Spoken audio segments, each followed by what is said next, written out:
Waliwo namwandu addukidde ku poliisi y'e Bulenge Mutaase ku baana be abadde beekobaanye okwagala okumutta.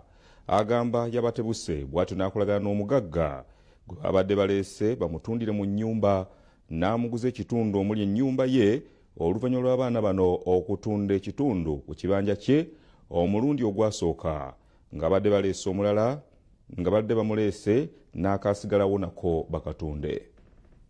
Addukidde ku poliisi ye Namukadde Suzana Nakalyango ow'emyaka 72 nga ye nnamwandu w'omugenzi Erizaali Kibalama. Ono gwe tusanze ku poliisi e Bulenga agamba nti b'omugenzi yaleka ekiraamo nga tewali n'omu akkirizibwa kutunda bya bugagga bye era yamuwa obuyinza obw'okubikuuma n'abamu ku baana. Omugenzi yawandiika nga tayagala kutundawo nga yadde omusika tamukkiriza kutundako yadde efuuti eki.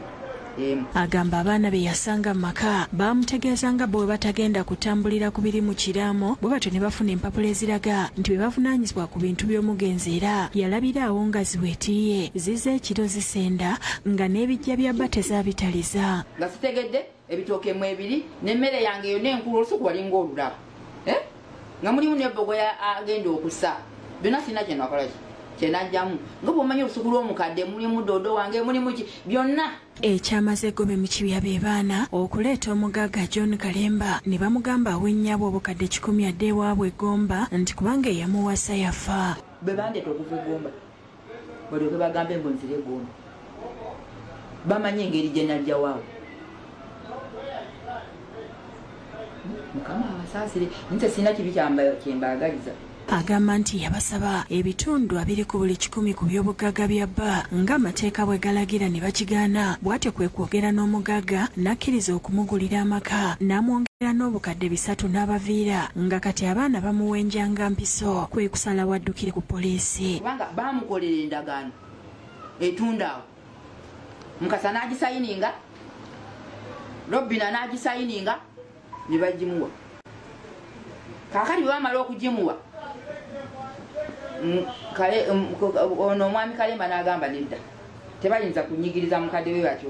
Ono alumiriza abaana nti batunda dde ekitundu ku kibanja kino kawumbi kamu n'obukadde 8 ne batamulabya yadde ennusu. Yeekookodde abaana bye yakuza ate okumwefuulira n'asaba ab'obuyinza bamutaase kuba obulamu bwe buli matigga. Kibalama yaŋŋamba sirinaawo obuyinza awo ate mbeegendereze era ndi mukutya ate no ndi mukyala wampeta n'ebbaluwa yange njirina nsobola n'ogikulagako.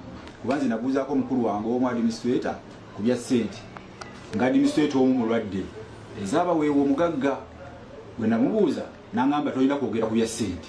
Bazze ku nnamwandu eyakola ebintu n'ebbaawe kakati baagala mutunda nakumuleka mu bbanga basooka ne bafuna essente obukadde 8 abo ne babulya. Betwogeddeko ne Fred Muwanga omu ku baweebwa obuvunaanyizibwa okukuuma ebintu by'omugenzi ategeezezza nti bamaze dde okugula ku nnyabo omusango ogw'okubba ebintu. Yandibadde aloopa nti nazze twegatte tutundire wamu ne bagaana. So si ye kufuna muguzi n'atunda ogwo omusango nawe ajagudda ne bw'akola atya. Omukazi bw'aba yalina emyaka 16 n'afumbira omusajja wa myaka 65 ekitegeeza aba n'ekigendererwa ekyali kijja okubba. Nkyababanja